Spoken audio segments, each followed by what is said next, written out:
République, le nouveau gouvernement a sous votre impulsion la paix et l'unité nationale à consolider, des infrastructures à bâtir, la sécurité et un état de droit à garantir, un cadre de vie sain et de qualité à créer. En un mot, une espérance à concrétiser. Cette espérance, même que vous incarnez pour l'ensemble de tous nos concitoyens et des amis de la Côte d'Ivoire qui rêvent avec vous d'une gouvernance nouvelle, d'une Côte d'Ivoire nouvelle, porteuse de paix, de fraternité et de prospérité.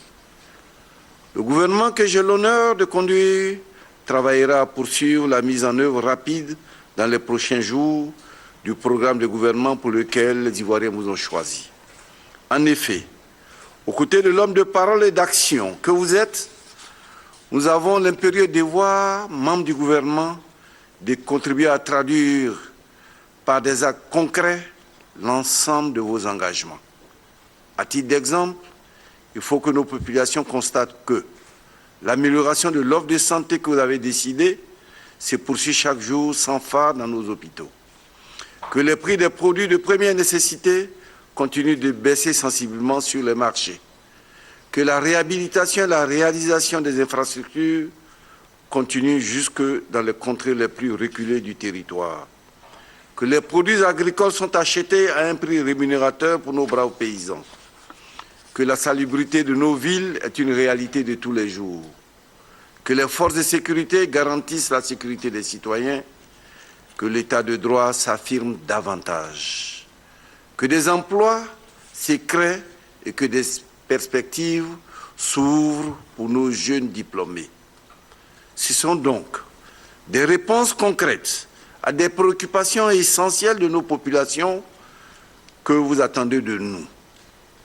Monsieur le Président de la République, sur l'ensemble de ces engagements, ne failliront pas, car pour relever ces importants défis, une équipe gouvernementale est au travail depuis juin 2011, avec un programme d'activité et un programme d'exécution clair et précis.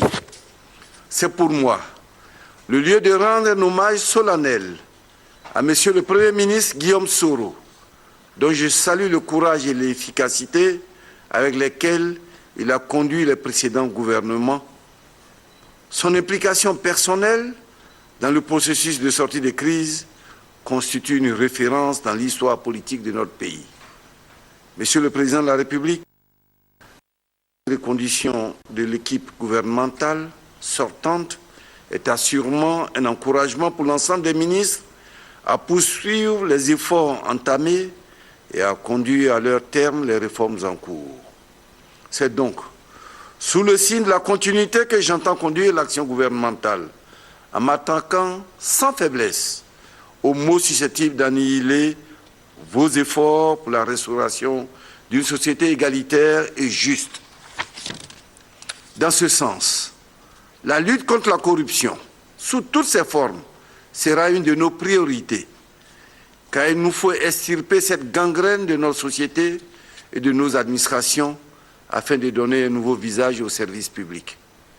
Pour notre part, membres du gouvernement, nous entendons nous adosser résolument à la charte d'éthique que nous avons adoptée afin de donner nous-mêmes l'exemple par une gestion transparente et responsable des biens publics. Monsieur le Président de la République, je voudrais vous assurer de l'engagement de l'ensemble de vos collaborateurs que nous sommes à ne ménager aucun effort pour accomplir nos devoirs respectifs dans un esprit de solidarité et de recherche constante de l'efficacité. Nous sommes, membres du gouvernement, débiteurs plutôt que créanciers de l'État de Côte d'Ivoire, débiteurs de paix, débiteurs de prospérité. Nous avons vis-à-vis de notre mère patrie, la Côte d'Ivoire, plus d'obligations que de droits. C'est fort de cette conviction que nous voulons servir, humblement servir, mais avec amour et détermination. La Côte d'Ivoire, ainsi que notre vaillant peuple, dont les immenses sacrifices nous ont permis d'être là ce jour pour poursuivre à vos côtés l'œuvre de construction nationale. Je vous remercie, Monsieur le Président de la République.